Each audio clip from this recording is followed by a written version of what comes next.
Hello, and welcome back to the Test Drive Podcast, brought to you by Sport Car USA. I'm your host, Lee Bodette.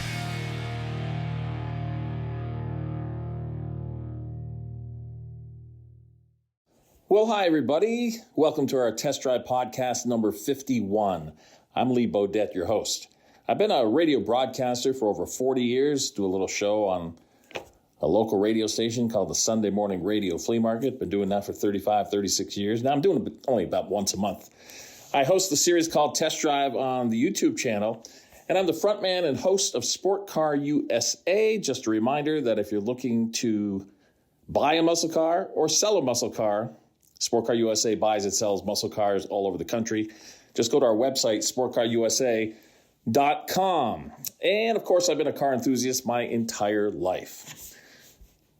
Podcast number 51. I thought it would be fun to go over bucket lists, car-related bucket list for me personally. Now, I've already got 3 crossed out on the bucket list, and I've got 3 more that I really want to get to sometime in the near future. Do you have a bucket list? I'd like to hear about it. Car-related bucket list. Off my bucket list, number 1, I always wanted to own a classic or an antique car. Luckily, 14, 15, 16 years ago or so, I came across a 1966 Ford Mustang. I've always been a big Ford fan, grew up with Fords. My dad always had a Ford or a Mercury, and I just loved the old Mustangs. Got the 66, very happy with it. Still have it, which is unusual for me because I usually buy and sell cars more than I really should. As you know, if you've been listening to this podcast, I've probably have owned over 100 vehicles, which is really ridiculous, but that's who I am. I just love cars and automobiles. So that is on the bucket list, crossed off, even though I still own the 66 Mustang. Second on my bucket list would be a visit to the Newport Car Museum. That's Newport, Rhode Island. It's actually located in Portsmouth, Rhode Island, right near Newport. But Newport, of course, a much more prominent name, if you will. Everybody knows Newport, Rhode Island, out by the water. And they have over 100 plus cars there. It only costs you like $20 to get in. And we went a couple of years back. I want to go again, actually. It was just amazing, the Newport Car Museum. So many vehicles owned by a guy by the name of Gunther Berman. He was a lawyer, and then he got into some other business that I'm not really familiar with, but he owns all of those vehicles at the Newport Car Museum. Just stunning displays, and don't touch the cars because they are really well managed there, and somebody will tell you very nicely, please do not touch the cars. It wasn't me. I strongly recommend that you go to this museum. It's really breathtaking, if you will. Another breathtaking on my bucket list was the Mecum car auction in Florida. Had an opportunity to go to that this past year. It was during January. I've been watching Mecum on TV for many, many years, as I have with the Barrett-Jackson auction. And believe it or not, that's going to be on my list that I want to still attend and check out, but we'll get into that in a little bit. Mecum auction, we ended up buying 3 cars for Sport Car USA there, just like you see on TV. I mean, why wouldn't it be any different? Well, why would it be different in person? But there's just something about it. You watch something on TV for years, and then all of a sudden you're there, and it was stunning.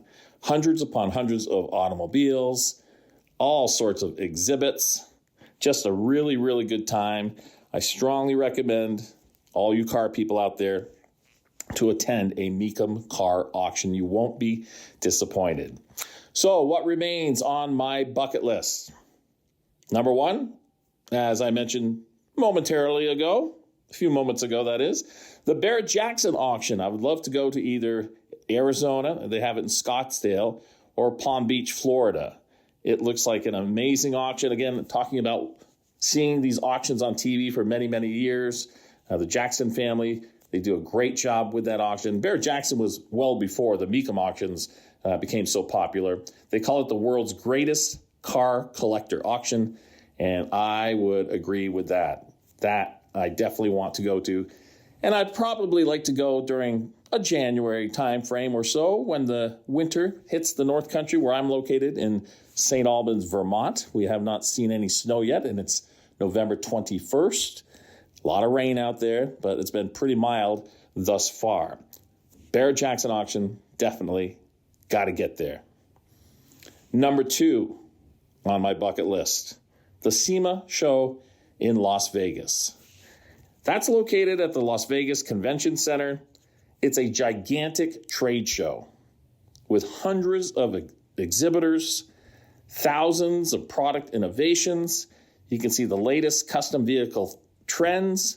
They have all these different demonstrations, interactive displays, and you can even test drive some vehicles on a track that they have set up there. Our friends at the Quinton brothers, we've had on this show before. They went to the SEMA auction. They go every single year, and they just can't stop talking about it. The next one coming up is in November of 2025, and I hope to be there. Finally, my third item on my bucket list that I'm looking forward to doing someday is the National Corvette Museum. I've owned 2 Corvettes, a 2014 yellow Stingray, and now I have a 2023 Corvette Stingray R, 3LT, and with the Z51 package. This is something I have to do. It's in Bowling Green, Kentucky. Can you say road trip? I really want to drive my 2023 Corvette to Bowling Green and maybe get it on the track. They get this guy by the name of Rob Fellows, I believe his name is, either Rod or Rob. And if you sign up, you can actually take your car out on the track, and he'll do a little training session with you. So looking forward to that, possibly. They have very cool displays, and they have periodic settings that I've seen on videos where they have like the era of 1953 with the service stations / gas stations, barber shops, and racetracks, all that set up right there on the premises. Remember a few years back when they had the sinkhole right there at the Corvette Museum, gobbled up a bunch of cars. They were able to salvage some of them. What they did was very smart, though. It was a tragic event, no question, but they made it into the museum as part of the museum. So you can actually see the sinkhole. You can actually see some of the Corvettes that are still remaining in that sinkhole. And that literally has drawn millions of people, maybe not millions, but thousands upon thousands of people thus far. It will be millions. Just an amazing event that happened there. Tragic, as I mentioned, but certainly historic, something that you really want to see when you do go to the National Corvette Museum. And that should be a lot of fun when I do eventually get to go there. You're going to see everything from the 1953 model, which, of course, that's the year the Corvette was created, and all the way up to the 2025 C8s. So the National Corvette Museum is my number 3. Bucket list to do, Barrett-Jackson auction, SEMA show, and the National Corvette Museum. What is on your bucket list? I would love to hear from you. That wraps up our podcast number 51. Thanks for listening to this podcast.